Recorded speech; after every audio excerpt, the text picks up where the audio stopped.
Tere õhtust, head vaatajad! Eetris on värsked 2. juuli Tallinna uudised. Tallinn osaleb ülemaailmses mereprügi projektis. Tallinna sadamas seatakse 3 kuuks üles mereprügi püüdur. Sinna kogunenud jäätmeid sorteerivad 2 vabatahtlikku Tallinna Ülikooli keskkonnakorralduse tudengit. Mina olen väga huvitatud sellest, kuidas anda inimestele nagu ülevaade, kuidas iga saab osaleda meie tsiviilelus ja päästa meie keskkonda ning planeedi. Tallinn kehtestas uue haljastuse hindamise korra. Varem hinnati haljastust vaid puude järgi, nüüd vaadatakse elukeskkonda tervikuna. See aitab hoida neid loodusväärtusi, mis meil pealinnas on. Et võimalikult palju sellist heas tervislikus seisukorras, ajalooliselt, kultuurilooliselt väärtuslikku nii puid, põõsaid kui ka rohtaimi säiliks. Märtsi algul suletud Raja tänava teelõik on taas bussidele, autodele ja jalakäijatele avatud. Seal hakkavad toimima ka päikeseenergiat tootvad tänavakivid, mis ühtlasi töötavad ka kõnniteel olevate valgusfooridena. Nii et need inimesed, kes siis nina maas telefonis käivad, saaksid ka info selle kohta, et foorituli ees on punane ja jookseks tee peale. Tallinna sadamas alustati mereprügi püüduri Seabin paigaldust. See sai teoks tänu Helsingi ja Tallinna linna koostööle. Seadme valdaja annab püüduri Tallinna keskkonna- ja kommunaalametile kuni oktoobrini kasutada. Püüduri paigaldab ja seda hooldab Tallinna sadam 2 vabatahtliku tudengi abil. Eestisse toodi selline seade esmakordselt. Maailmas kasutatakse seda Austraalias leiutatud seadeldist üle 850 sadamas. Seabin on justkui filter, mis sadama vett endast läbi pumpab ning prahivõrku püüab. Tallinna sadamasse paigaldatavat prügipüüdurit hakkavad tühjendamas ja sorteerimas käima 2 Tallinna Ülikooli tudengit. Mina soovin nendest andmetest kirjutada edasi bakalaureuse töö, et tuua välja selle probleem, mis meil see on. Ja kui me näitame, et tõesti see prügi tekib see palju, siis saame võtta ka edasi meetmeid, et näiteks, ma ei tea, kas panna veel rohkem prügikollektoreid või inimesed hakkaksid mõtlema, et nad ei viska enam prügi randa, ei viska merreprügi laeva pealt olles ja mõtleksid rohkem keskkonna üle. Tudengid hakkavad merest püütud prügi sorteerimise juures tegelema ka laste õpetamisega. Ootame ka lasteaedasid ja koole osalema haridusprogrammidesse, kus siis täpsemalt näidatakse, kuidas tühjendatakse seda mereprügipüüdurit ja milline prügi sinna sisse on kogunenud. Lastega töö mulle väga meeldib ka, sest lapsed on minu arust nagu meie tuleviku alus nii-öelda ja mina tegelesin varasemalt juba projektiga, kus me integreerisime läbi kunsti suure teaduse lastele, et prügi ei ole lihtsalt nagu need asjad, mis vedelevad maas, vaid see on see, mis reostab meie keskkonda. Seabini projekt on uudseks ka Tallinna sadamale, kes praegu korjab prügi ja tõrjub merereostust 2 laevaga. Tallinna sadamal endal on reostustele laeva meeskond, abilaevastik. Meil on kohapeal olemas 2 reostustele laeva. Üks on siis poomide paigaldamiseks, juhul kui on vaja reostust lokaliseerida. Ja teine on reostuse kogumiseks.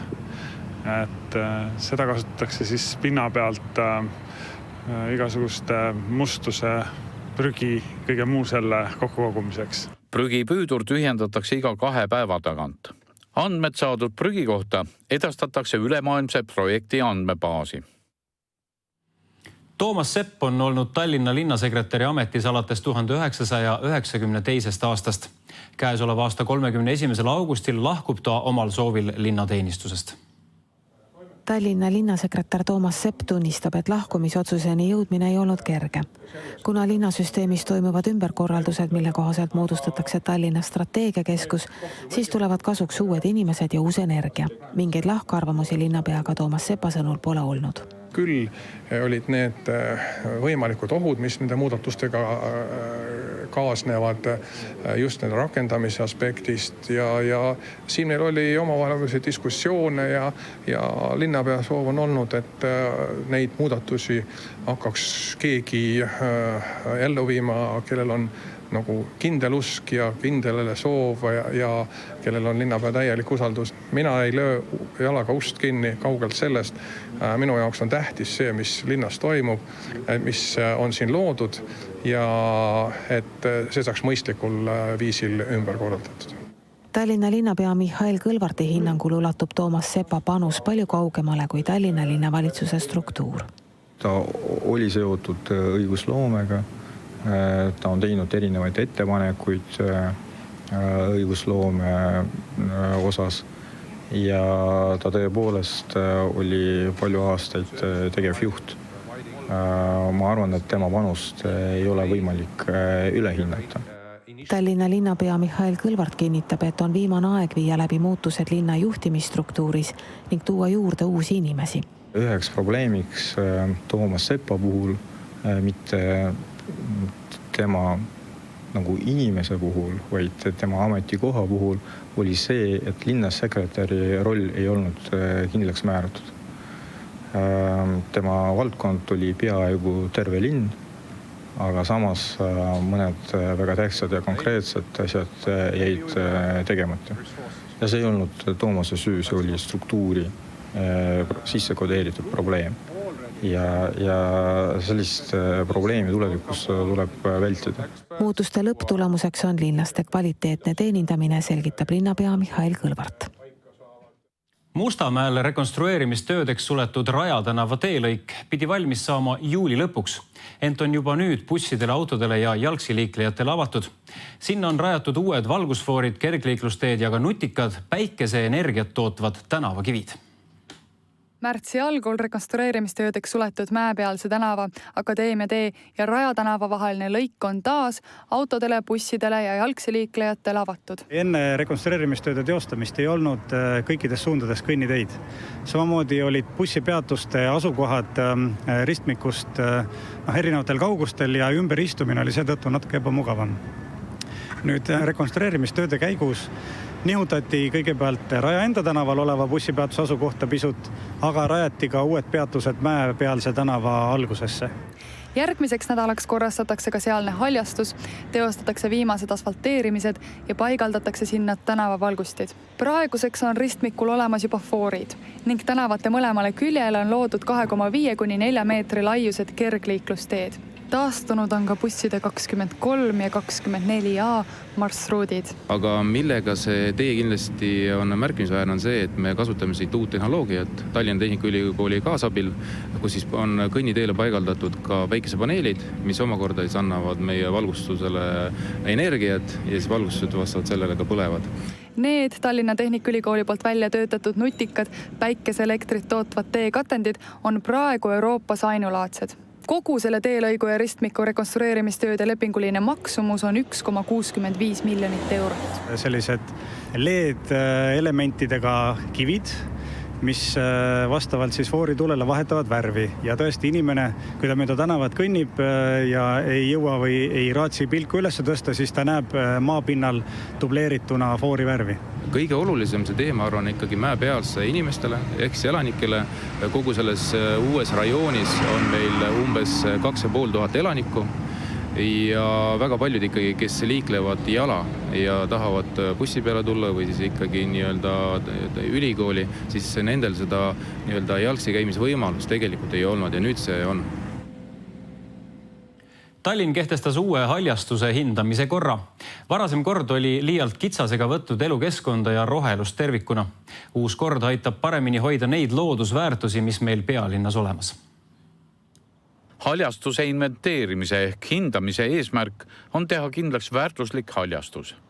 Inventuuriga selgitatakse välja kasvukoha tüübid, puittaimestik ja kaitsealused liigid, samuti haljastuse säilitamise vajadus. See on vajalik siis teha kõikide ehituse tegevuse eelnevalt, nii planeeringutele kui ehitusprojektidele, et me teaksime, millised väärtused alal on. Ja saaksime siis projekteerimise või planeerimise käigus kõige sellega arvestada, et võimalikult palju sellist heas tervislikus seisukorras, ajalooliselt, kultuurilooliselt väärtuslikku nii puid, põõsaid kui ka rohttaimi säiliks. Uus kord aitab tagada linna puude, põõsaste ja taimekoosluste hea tervisliku seisundi, rohkuse ja mitmekesisuse. haljastust tuleb inventeerida enne kavandatavat projekteerimist maa-alal, millel kasvavad puit ja rohttaimed. Põhimuutused võib-olla on inventeerijatele. Ehk siis tuleb hästi teada ka rohttaimestikku ja kui ise ei tea, siis kaasata spetsialistid. Ja nüüd on ka ette nähtud see, et me soovime seda inventeerimise aruannet kasutada meie enda infosüsteemis Tallinnas. Ehk siis joonised peavad olema koordineeritud. See tähendab, et kui me joonise lahti võtame, et siis see satub õigele kohale Tallinna kaardil, mitte kusagile mujale. Ja inventeerimisobjektide tabel peab olema Exceli formaadis varema Wordi asemel, et see võimaldab meil jälle neid andmeid lihtsalt infosüsteemi lihtsasti sisestada. Tänasest kuni juulikuu lõpuni toimub suvine kunsti suursündmus Tallinna Biennaal. Pealinnas ja lähiümbruses pakutakse rohkesti eriilmelisi Eesti ja lähiriikide kunstnike loomingut tutvustavaid sündmusi. Tallinna Biennaali raames avas Ülemiste City's uksed Edward von Lõnguse seninägematu suurnäitus Viimse päeva katedraal. Näitusest parema ülevaate saamiseks on võimalik võtta appi ka giid, kes aitab kõik seosed teostada ka üles leida. See näitus on üles ehitatud siis sellise kiriku interjööri markeeriva installatsioonina ja kui inimene siia siseneb, siis see ongi võib-olla see võti, et peaks liikuma nii, nagu sa tavaliselt kirikusse sisened, et liigud siis nii-öelda altari poole. Et siin näitusel on üks selline suur peateos, mis võtab kogu Lõnguse teema nii-öelda kokku ja äärmiselt nagu löövidena võetavad ruumiosad on siis toetav materjal sellele, et tema vanemad tööd, tema tuntumad tööd ja niisugune siis nagu taust, mis tegelikult loob niisuguse fooni ka sellele peateosele, et tegelikult nad kõik räägivad põhimõtteliselt ühest ja samast asjast ka juba 12 aastat vanad tööd näiteks. Giidiabitunnid toimuvad kell 17.30 ja 19.00 näituse lahtioleku päevadel. Pileteid saab osta Piletilevist ja täpsemat infot leiab netiaadressilt www.tallinnabiennaal.ee. Homsest pühapäevani leidub aga tegevust igale maitsele ja tervele perele. Homme on meil Vaale galeriis Ruudu rahumaru näituse avamine, templihoidjad, väga kindlasti soovitan tulla. Laupäeval on meil väga mitu sündmust ja mõlemad on sellised, kuhu soovitan koos perega minna. Üks on Arsi laupäev, Arsi maja laupäev, loominguline laupäev. Ja teine on Vaskjala loomeresidentuuri Chill ja Grill, ongi ürituse nimi. Ta on natuke Tallinnast väljas. Ütleme, et see asukoht ja seal on skulptuurid, väliobjektid, mida tutvustatakse. Mõnus väljasõit perele. Pühapäeval 5. juulil toimub Vabaduse väljakul suur kunstipäev, kus kunstiasutused ja kunstnikud üle Eesti tutvustavad oma loomingut. Niisiis pöidlad pihku, et vihma ei sajaks.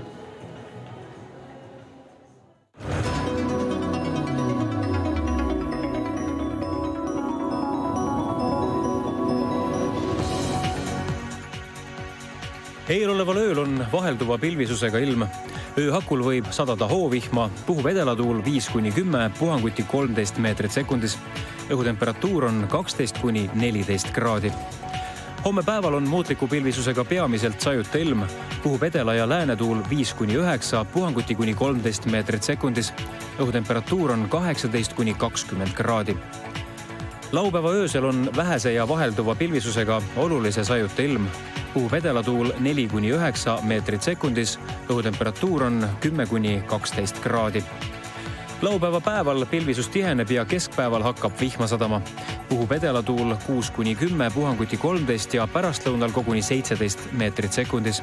Õhutemperatuur on 16–18 kraadi. Pühapäeva ööhakul vihmapilved eemalduvad ja pärast keskööd on selgem ja sajuta ilm. Õhutemperatuur on 10–12 kraadi. Pühapäeva päev on pilves selgimistega ja vihmahoogudega. Õhutemperatuur on 18–20 kraadi. Sellised olidki tänase saate teemad. Värsked Tallinna uudised on TV6 otse-eetris taas homme õhtul kell 6. Kohtumiseni taas homme. Ilusat õhtu jätku.